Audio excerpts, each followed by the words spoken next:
नमस्कार, मी सई कुलकर्णी आणि आपण पाहत आहात तारा न्यूज। बॉलिवूड सुपरस्टार सलमान खान पुन्हा एकदा चर्चेत आहे, पण यावेळी त्याच्या नव्या चित्रपटांमुळे नव्हे तर एका राजकीय वादामुळे।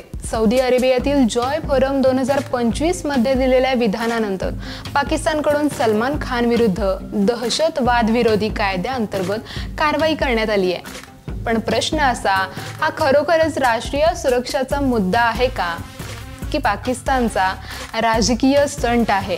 कार्यक्रमादरम्यान सलमान खाननं फक्त एवढंच म्हटलं होतं की सौदी अरेबियामध्ये भारतीय चित्रपटांचे चाहते मोठ्या संख्येने आहेत, कारण येथे भारताबरोबरच बलुचिस्तान, अफगाणिस्तान आणि पाकिस्तानमधूनही लोक आमचे सिनेमे आवडीने पाहतात। या वाक्यात बलुचिस्तानचा स्वतंत्र देश म्हणून उल्लेख झाल्याचं काही पाकिस्तानी माध्यमांनी सांगितलंय आणि त्यावरून इस्लामाबादमध्ये राजकीय वादंग उफाळलाय। पाकिस्तान सरकारने तत्काळ कारवाई करत सलमान खानचं नाव 4th शेड्यूल यादीत टाकलं आणि त्याला दहशतवादी कायद्यातील संशयित ठरवलं। तज्ञांच्या मते हा निर्णय केवळ राजकीय उद्देशाने घेतलेला आहे, कारण सध्या पाकिस्तानच्या अंतर्गत राजकारणात अस्थिरता आहे। महागाई, बेरोजगारी आणि बलुचिस्तानातील असंतोष वाढत असताना लक्ष वळवण्यासाठी अशा प्रकारच्या कारवाया केल्या जात असल्याचं विश्लेषकांचं मत आहे। तर भारताकडून अद्याप कोणतीही अधिकृत प्रतिक्रिया आलेली नाही, मात्र सोशल मीडियावर भारतीय चाहत्यांनी पाकिस्तानच्या निर्णयावर संताप व्यक्त केलाय।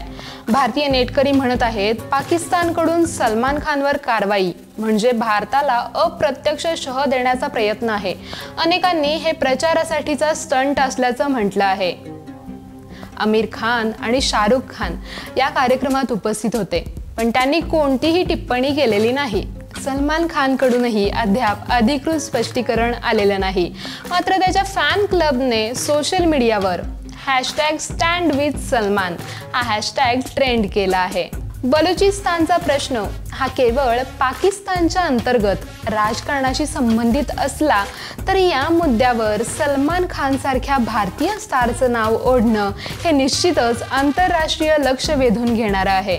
आता पाहायचं म्हणजे भारत आणि बॉलिवूड या मुद्द्यावर कशी भूमिका घेतात आणि पाकिस्तानचा हा सिने राजकीय खेळ किती काळ टिकतो।